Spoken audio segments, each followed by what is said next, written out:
Hello and welcome to Council Agenda. I'm Alicia Brandt.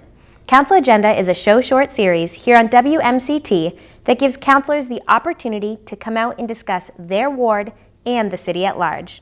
Today, we have Ward 1 City Councilor Joe Delano sitting with us. Councilor Delano, thank you so much for coming out today. Always a pleasure, Alicia. How are you today? I'm doing great, thank you. Wonderful. One of the big things going on in your ward is a sewer project that has been going on for quite some time now. Is there any updates you can give us on that? Well, yeah, I'm glad you asked. As you know, these types of projects are near and dear to a councilor's heart, especially because they're near and dear to our constituents' hearts.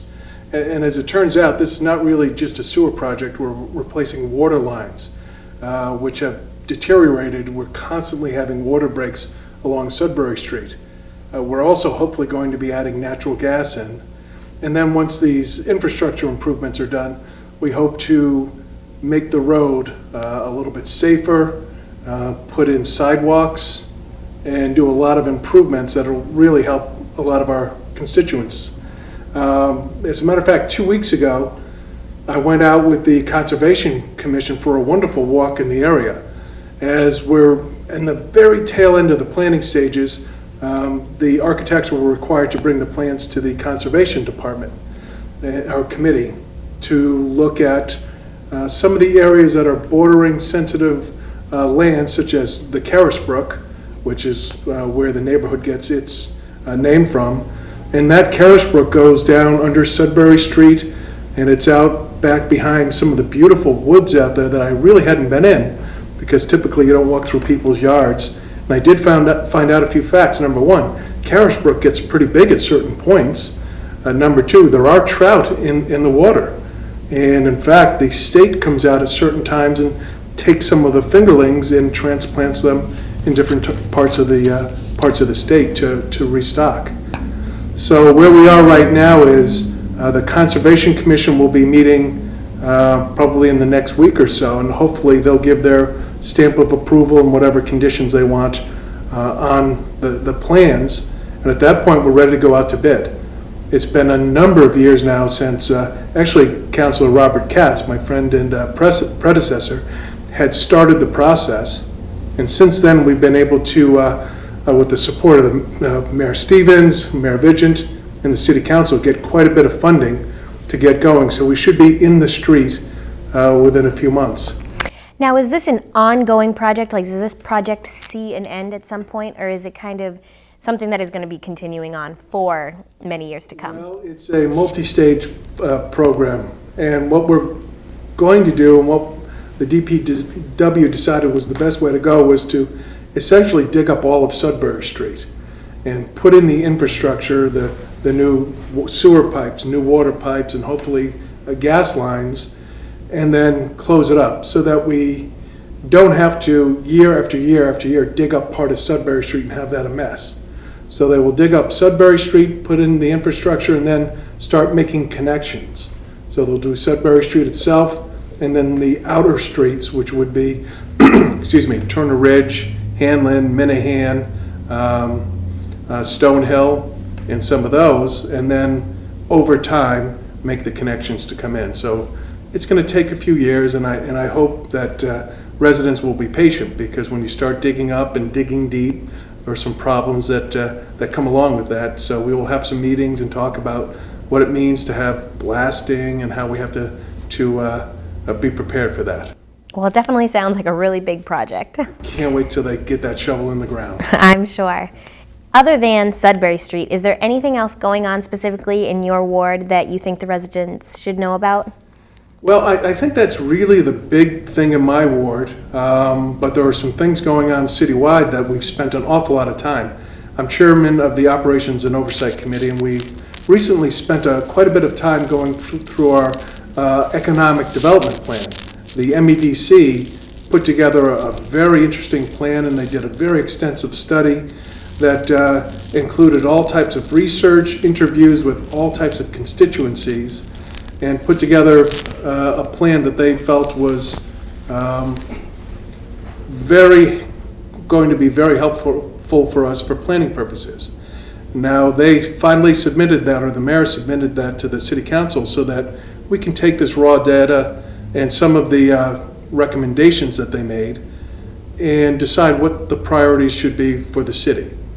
Because when you get a plan, it's this, multi-hundred page document.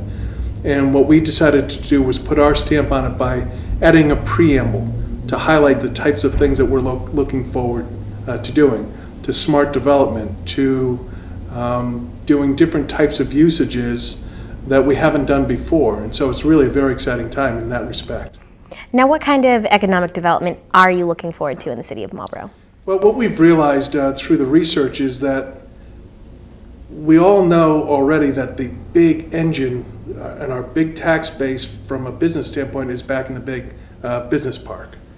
And in talking to those employers, we realize now that we have to do everything we can to help them recruit and retain employees. They can locate these buildings in a lot of places. And we do have a great location because of where we are in the state, in New England, and our highway infrastructure. But from their perspective, they need to be able to get the types of employees that they need, and we need to supply them with the types of things that they want to live and work here. They want to be able to walk and bike to work.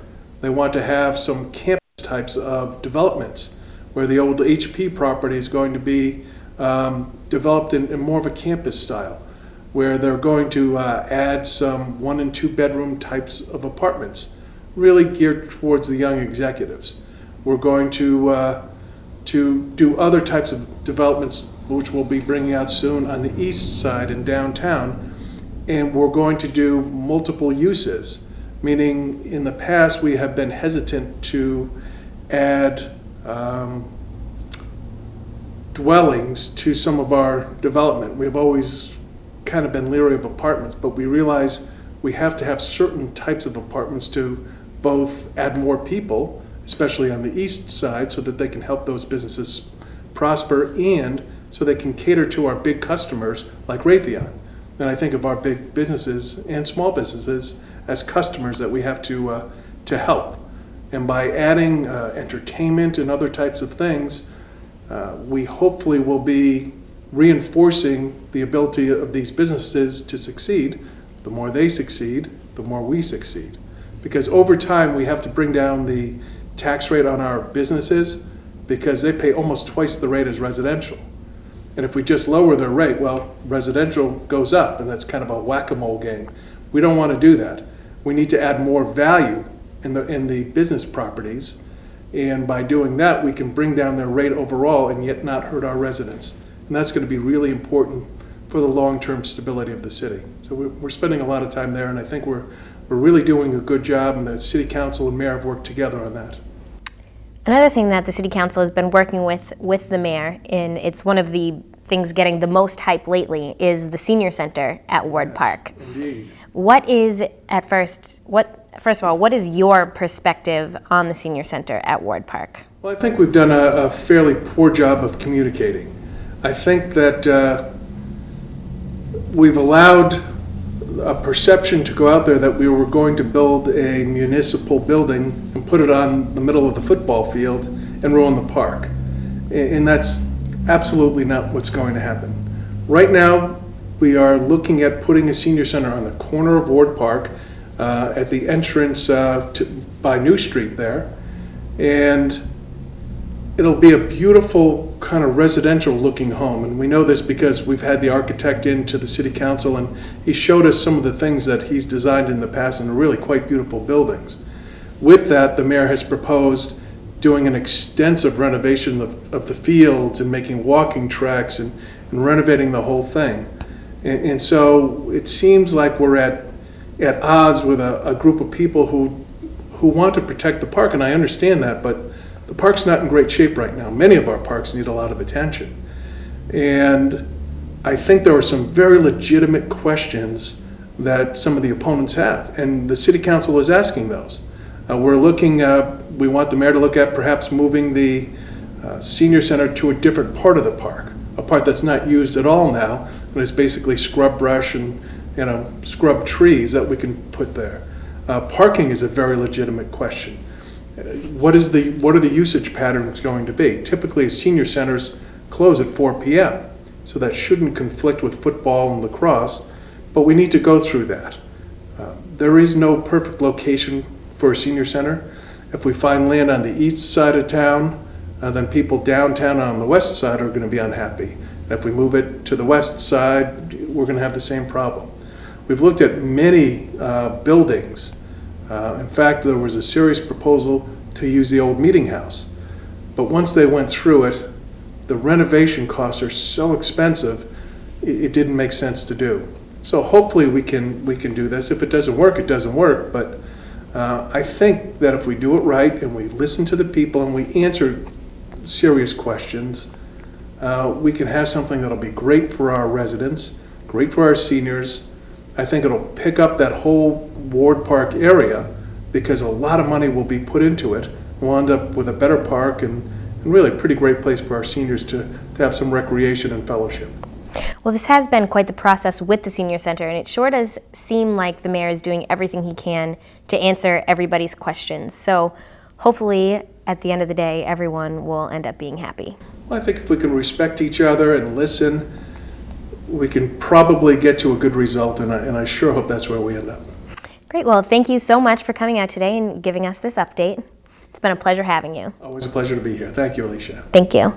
You've been watching Council Agenda on WMCT-TV. I'm Alicia Brandt. See you next time.